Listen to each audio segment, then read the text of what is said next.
Being at the Playboy Mansion. This is Corey Haim's first time at the Playboy I feel like Mansion. a virgin. I'm bringing him up here for the first time to indoctrinate him into Hef's world. It's important to engage in these kinds of discussions because, in many ways, we're like a family. My beautiful wife. Thank you, really. Thank you. But did you know it's been over 14 years since Corey Haim passed away under mysterious circumstances? After all this time, his close friend, Corey Feldman, has finally come forward to share unsettling details about what really happened behind the scenes. What exactly has Corey Feldman revealed? What long-hidden secrets have been uncovered after all these years? These burning questions and more will be explored in this video, so stay tuned for the shocking truths. Early life of Corey Haim. Corey Haim was born on December 23, 1971, in Toronto, Ontario, Canada, to Judy, an Israeli-born data processor, and Bernie Haim, a Canadian sales representative. Growing up in a Jewish household, he had a sister named Carol and a half-brother, Daniel. His parents' divorce when Corey was 11 had a profound impact on his early life.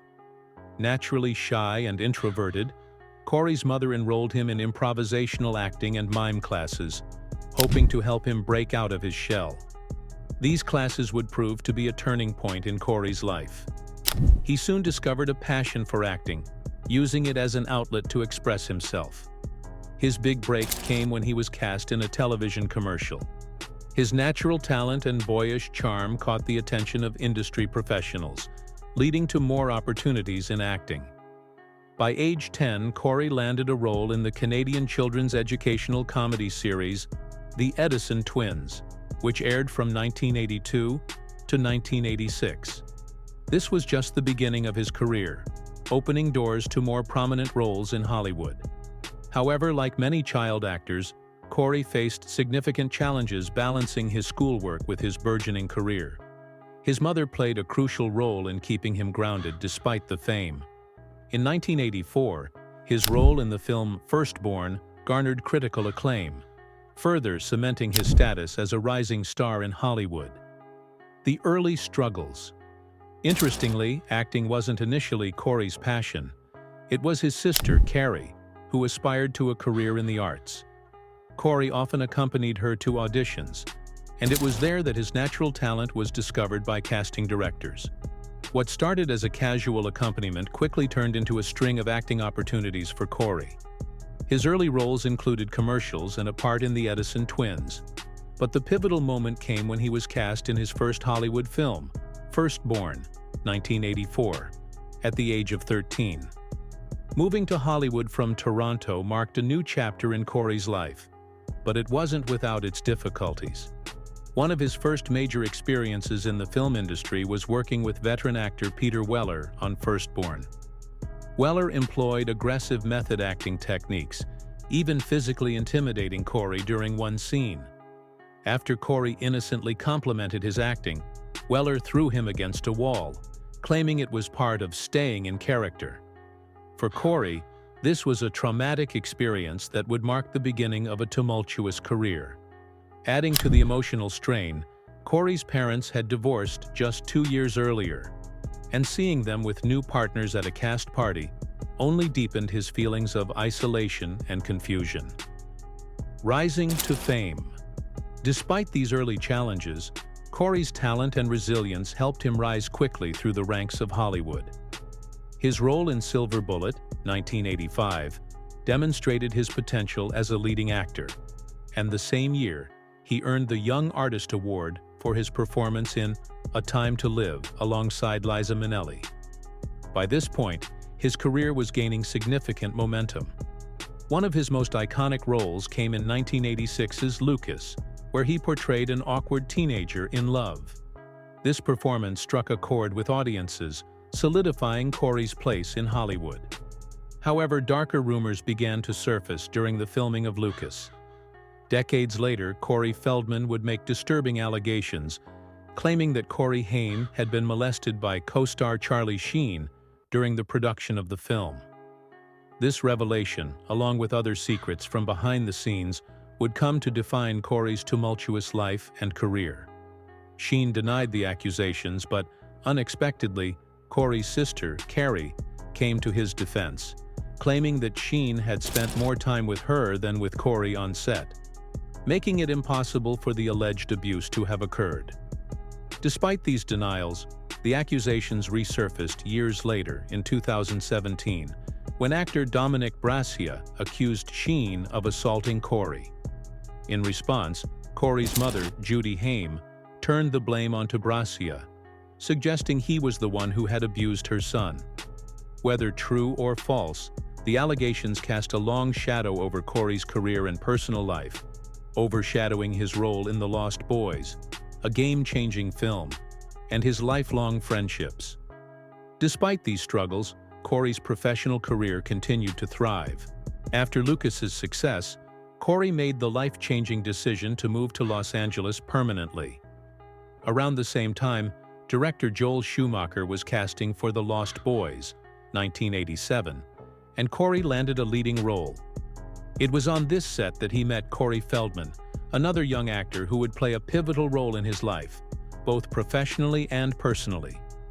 The two Corys formed a strong bond, not only because they shared the same first name, but also because they both understood the unique pressures of being young actors in Hollywood. While many of the older cast members partied off set, the two Corys bonded over movies and their shared experiences. Their friendship quickly became one of the defining relationships in Corey Haim's life.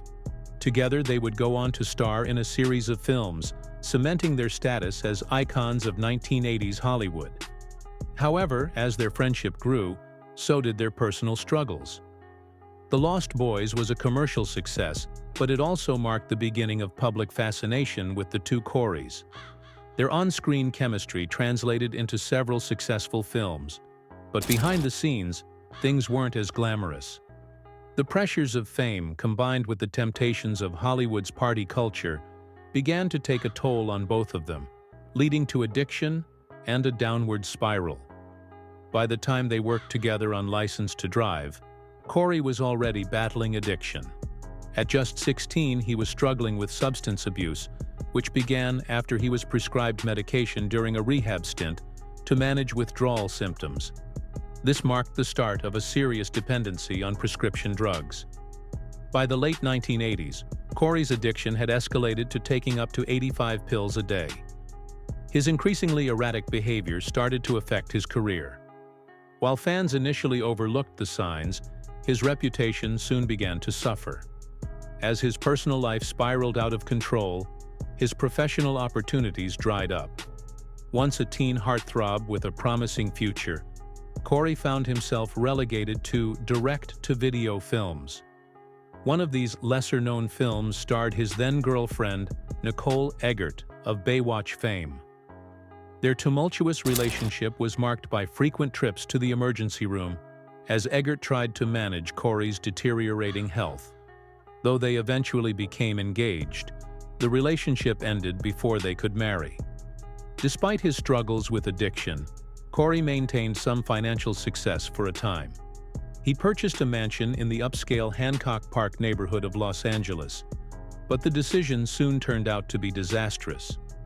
Cory made the fateful choice to buy the house with his business manager, Michael Bass, a man with a criminal past.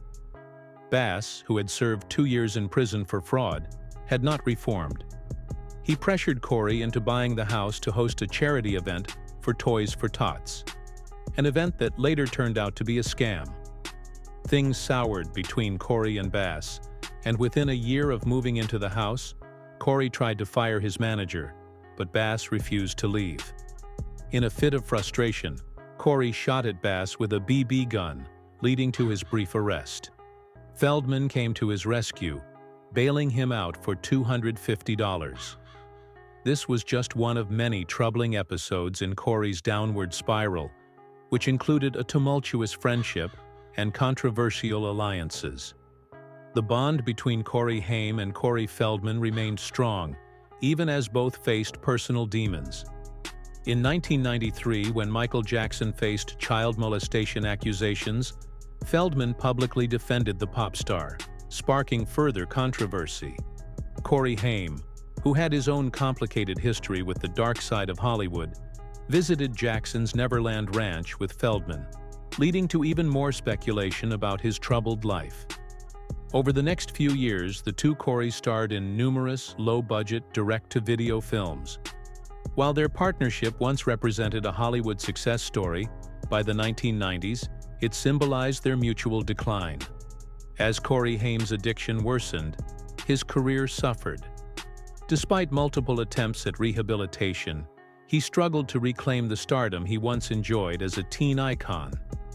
Corey Haim's life was marked by the highs of early fame, close friendships, and Hollywood success, but these moments were overshadowed by addiction, exploitation, and depression.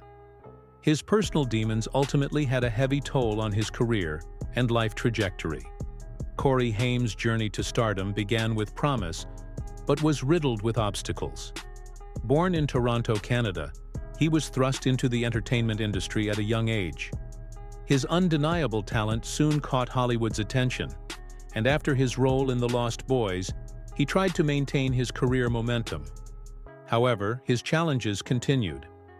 One of the most notable setbacks came when he auditioned for the role of Robin in Batman Forever, directed by Joel Schumacher, the same man who had cast him in The Lost Boys. Corey likely thought this would give him an edge, but the role ultimately went to Chris O'Donnell, leaving Haim disappointed and disillusioned.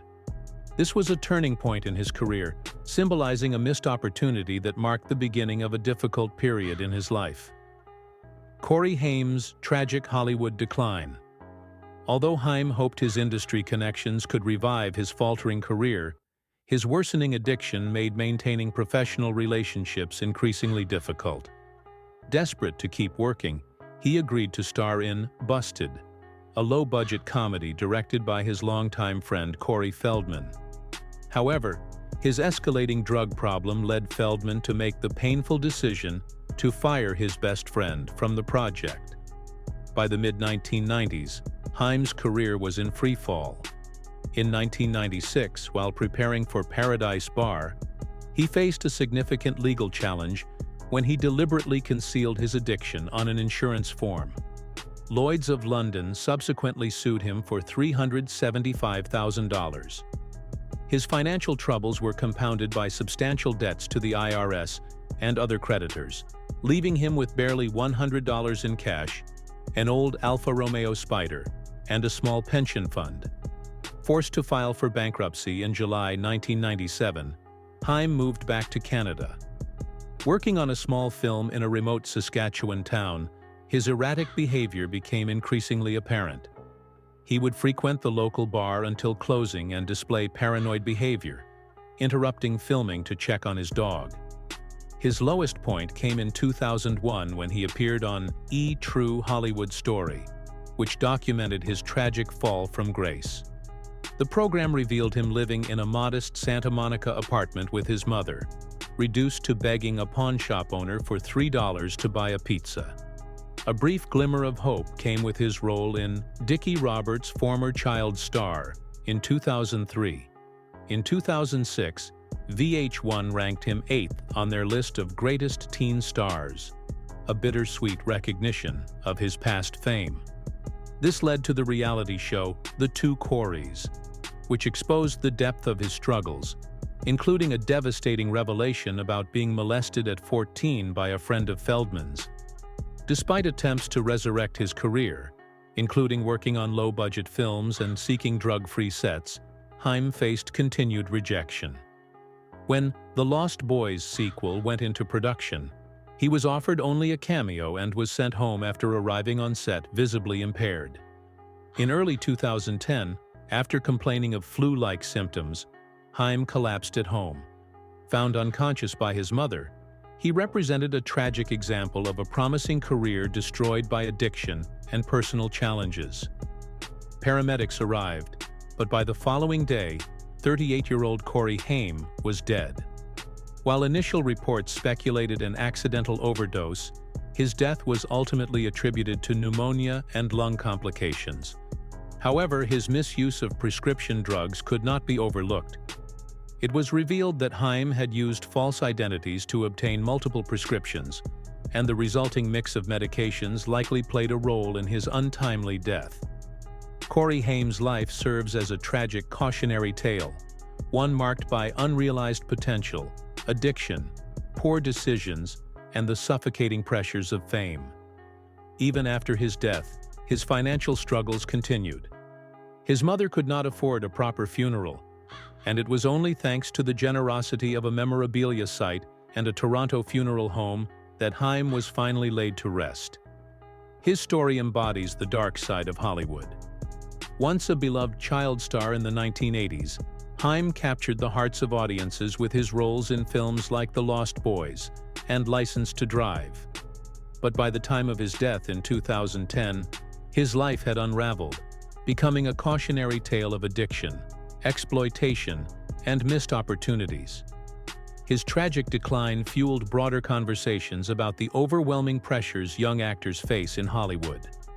Haim, once celebrated for his charm and talent, had come to symbolize the dangers of early fame.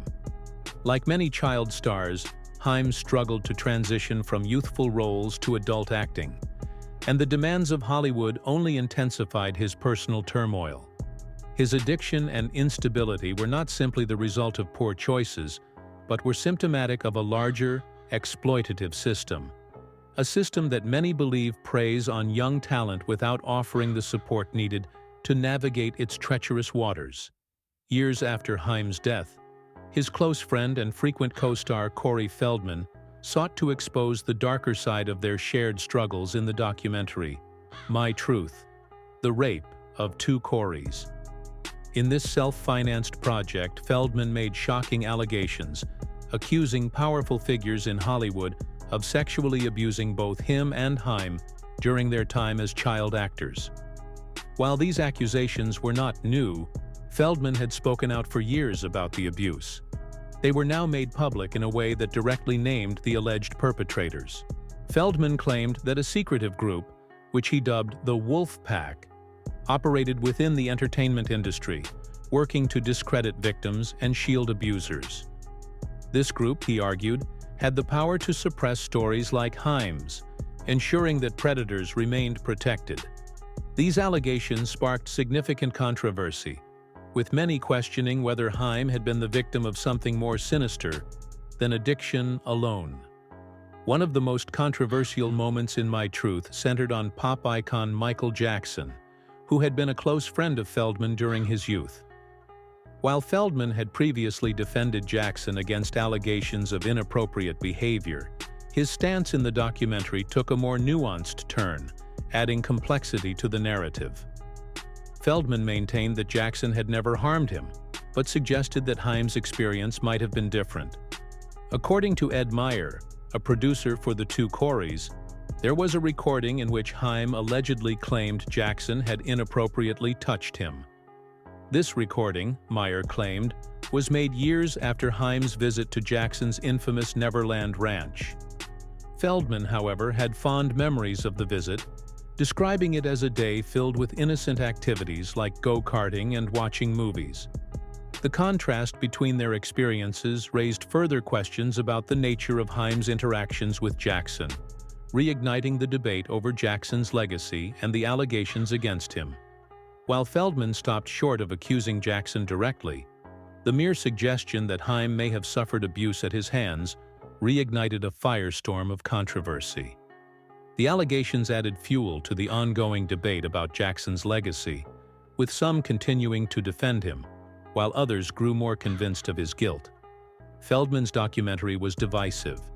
Some saw him as a courageous whistleblower, exposing Hollywood's dark underbelly and its exploitation of young actors, while others accused him of using Haim's tragic story and his own troubled past for personal gain. A point of contention was Feldman's decision to release the documentary as a pay-per-view event, charging $20 for viewers to access it. Critics argued that Feldman was profiting from the pain of his own life and Haim's. However, Feldman defended his decision, explaining that he had to fund the project independently because major studios were unwilling to touch such a controversial subject. He also argued that the pay-per-view model allowed the film to reach audiences without interference or censorship from Hollywood. Despite the criticism, the stories Feldman shared in My Truth reignited discussions about sexual abuse in the entertainment industry. His testimony, though contentious, spurred a broader conversation about transparency and accountability in Hollywood, an industry long accused of turning a blind eye to such crimes. Feldman's pursuit of justice in the Me Too era also helped highlight the ongoing difficulty victims face in confronting powerful abusers, especially in an industry like Hollywood, which has historically shielded its most influential figures. His determination to tell the truth despite the obstacles aligned with the growing momentum of the Me Too movement, which sought to expose and address sexual abuse and harassment across industries. His accusations against the so-called wolf pack suggested that, despite the progress made by movements like Me Too, there were still powerful forces working behind the scenes to suppress stories of abuse. Feldman believed this group was actively trying to silence survivors like himself and Corey Haim, protecting influential figures from facing the consequences of their actions. One of the most striking examples of Hollywood's reluctance to confront its darker history was Corey Haim's exclusion from the 2010 Academy Awards in Memoriam segment. Despite his major stardom in the 1980s, Haim's absence from the tribute sparked outrage among fans and supporters. Many saw it as a deliberate snub, a way for the industry to distance itself from the scandals that tarnished his later years. Feldman suggested that Haim's exclusion was no accident, but part of a larger effort to erase him from Hollywood's narrative. According to Feldman, Haim's story was too messy, too tragic, and too inconvenient for an industry that preferred to celebrate success and glamour over uncomfortable truths. The Academy's failure to include Haim in its tribute raised serious questions about how Hollywood chooses to remember its stars or forget them altogether. While actors like Haim may have left an indelible mark during their peak, their struggles with addiction, exploitation, and personal tragedy are often swept under the rug in favor of a more polished image of the entertainment world. It's a cautionary tale for future generations. Even a decade after his death, Corey Haim's legacy remains complex. Fans continue to remember him fondly for his iconic roles in films that defined a generation, but his life also serves as a warning about the dangers of fame and the vulnerabilities of young actors in a ruthless industry. His tragic fall into addiction and exploitation casts a long shadow over Hollywood, an industry that still fails to adequately protect its most vulnerable talents. Feldman's controversial documentary remains a powerful reminder of the many unanswered questions surrounding Haim's life and untimely death, forcing us to confront the uncomfortable truths Hollywood prefers to keep hidden. Truths that need to be addressed to prevent future tragedies. Corey Haim's lasting impact on film and pop culture, despite his personal struggles, continues to resonate. His performances in the 1980s captured the essence of an era, transforming the teen heartthrob into a cultural phenomenon. His vulnerability, charm, and natural screen presence made him a household name, and his influence on the entertainment industry endures. Haim's breakout role in Lucas, 1986, showcased his raw talent, earning him critical acclaim and paving the way for a string of unforgettable roles that defined his career. However, it was his portrayal of Sam Emerson in The Lost Boys, 1987, that cemented his place in film history. The movie became a cult classic and a defining piece of 1980s cinema, largely thanks to Haim's ability to blend humor, heart, and sincerity into his character. Alongside his fellow teen idol Corey Feldman, Haim starred in films like License to Drive, 1988, and Dream a Little Dream, 1989, which captured the spirit of youth during a golden age of coming-of-age films. These movies, filled with both lighthearted fun and emotional depth, resonated with a generation, and Haim's performances spoke to millions of young people who saw themselves in his characters. Haim and Feldman became a cultural force, shaping teen cinema and influencing how Hollywood portrayed young people. Their on-screen chemistry was a major factor in the success of their films and inspired future teen movies to explore similar dynamics. In many ways, Haim was a precursor to the young stars of today, experiencing the intense pressure that comes with being a teen idol long before the rise of social media. His painful experiences also serve as a cautionary tale for both the entertainment industry and its audience, highlighting the need for better protections for young actors. Haim's legacy is twofold. He brought joy to audiences through his work, but his life also underscored the importance of support systems for child actors. Despite his early death, Haim's legacy endures in the hearts of fans who grew up watching his films. His ability to connect with audiences left a lasting impact on popular culture, with The Lost Boys still inspiring everything from Halloween costumes to film marathons. Though his later career was marred by personal struggles, his earlier work remains a testament to his talent and contribution to film. Corey Haim's story is one of both triumph and tragedy, but it's clear that his impact on film, pop culture, and the lives of those who admired him will never be forgotten. The outpouring of love and remembrance following his death proved how much he meant to his fans, ensuring that his legacy endures long after his passing.